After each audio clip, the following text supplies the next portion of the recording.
우리가 거부할 수 없는 편리함은 또 있습니다. 바로 이 도시의 수많은 센서들과 그것들의 네트워크. 우리는 팬데믹이 오기 훨씬 전부터 이미 이런 도시에서 살고 있었습니다. 중국의 경우도 그렇고 우리나라에도 그렇고 스마트 시티를 표방하면서 굉장히 많은 센서들을 도시에 설치하기 시작했죠. 보통의 도시인이라면 아침에 집을 나와서 출근해서 일하다가 다시 집에 갈 때까지 CCTV에 적어도 수십 번에서 수백 번을 찍힙니다. 또 GPS를 통해서 내 위치가 24시간 추적이 되죠. I found it so strange that people get so excited because of this. But what worries me, I don't care about this. At least our developed societies, but not only them, are already under such a tight control for decades. 우리가 그 세상을 거부할 수 있을까요?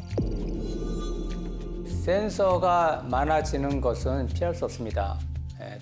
편리함 때문이죠. 거부할 수 없는 이유가 하나 더 있죠. 카메라는 내 모습을 감지하기도 하지만 동시에 위험을 감지하기도 합니다. Democracies like UK, in London, it's known that there are so many, like the cameras on the streets.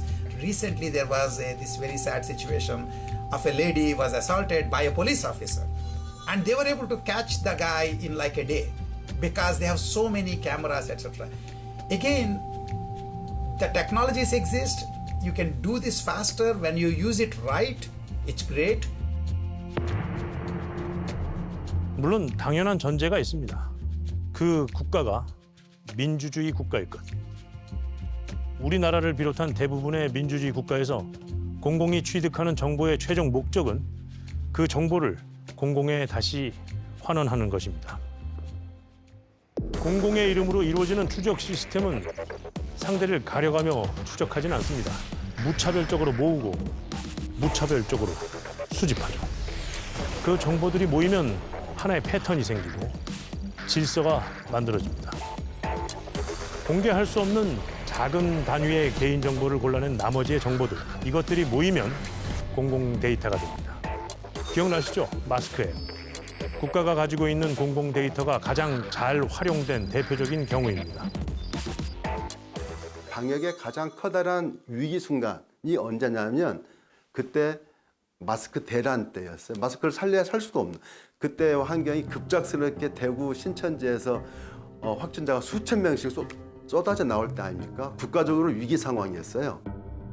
이 사태의 본질은 수급 불균형이었죠. 그래서 내린 방침이 약국을 통해서 주 5일제 제한 판매를 하자. 이 정책을 결정을 한 거죠. 그러려면 뭘 준비를 해야 돼요? 마스크 공장에서 전국에 깔려있는 수만 개 약국까지 마스크를 공급하는 생산, 배달, 물류 시스템을 한편으로 준비를 해야 될 것이고, 두 번째로는 그 약국에 보급된 마스크가 시민들이 그 약국에 가면 살 수 있다 없다, 재고가 있다 없다를 그 정보를 알려줘야 될 거 아니에요. 그게 이제 마스크 앱. 그게 가능하기 위해서는 개방되어야만 할 데이터가 있죠. 마스크 판매 데이터, 그 공공 데이터만 개방을 해주면 그 데이터를 받아서 민간의 시빅 해커라고 하잖아요. 그 개발자들, 시민 개발자들, 시빅 해커들이 마스크 앱을 만드는 이 작업을 동시에 이제 준비를 하기 시작한 거죠. 불과 3일 만에 수십 개 마스크 앱을 준비를 했어요. 약사협회 조율하고 설득하고 해서 화요일부터 정식 판매가 시작됐는데, 이제 마스크를 사기 시작하니까 일주일 사이에 이제 마치 봄눈 녹듯이 마스크 대란을 잠재울 수 있었던 거죠. 국가가 관리하고 있는 공공 데이터는 곧 그 사회의 구성원이 함께 쓸 수 있는 정보입니다. 지금 이 순간에도 우리는 그 공공 데이터를 함께 쓰고 있죠. 대표적으로 일반 기업에서 가져다 쓰는 게 주소 정보예요. 도로명 주소, 이 집원 주소 이걸 확인 조회하는 그런 서비스는 굉장히 많이 쓰고 있고요. 내비 다들 쓰시잖아요. 그 내비에 들어가는 지도의 기반이 국립지도원에서 만든 표준 지도고요.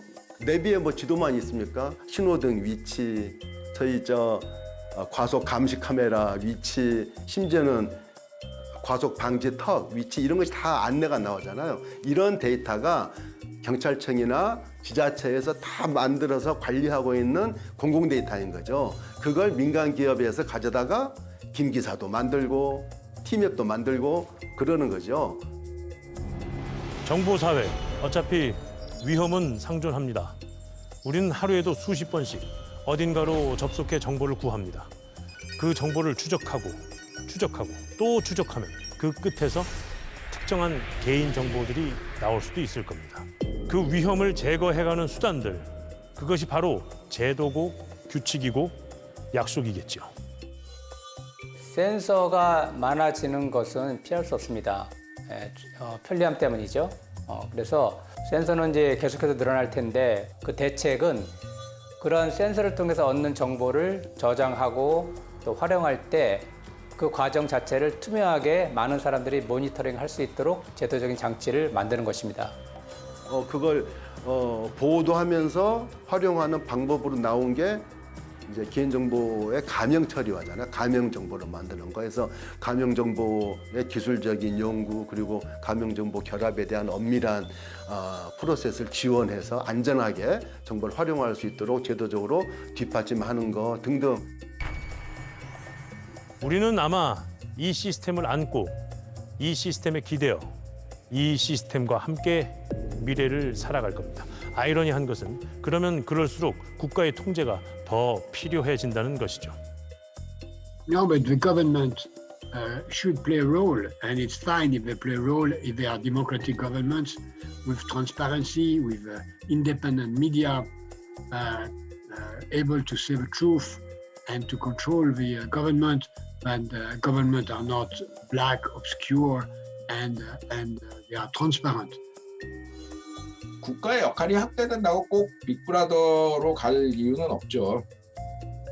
The problem is not that the evil state is penetrating, trying to control civil society. The problem is that we, in some countries, at least in Western Europe now. So again, what worries me more is the confusion and impotence. 결국 남은 문제는 이겁니다. 국가가 왜 통제하느냐가 아니라 국가는 무엇을 통제해야 하는가. 모두가 큰 정부의 귀환을 예측하고 있습니다. 큰 정부의 귀환을 은근히 반기는 쪽도 있고 큰 정부의 귀환을 걱정하는 쪽도 있습니다. 어떻든 정부의 형태에 따라 공공의료의 비중은 상당히 영향을 받아왔습니다. 큰 정부와 작은 정부, 오래된 논쟁이죠. 큰 정부는 말 그대로 정부의 기능이 큰 정부이고 작은 정부는 정부의 기능을 최소화한 정부입니다. 작은 정부는 시장에 대한 개입을 최소화하겠다는 입장, 큰 정부는 시장에 대한 어느 정도의 제재가 필요하다고 보는 입장. 그래서 작은 정부는 전통적으로 우파들이 취하는 정책, 큰 정부는 좌파들이 취하는 정책.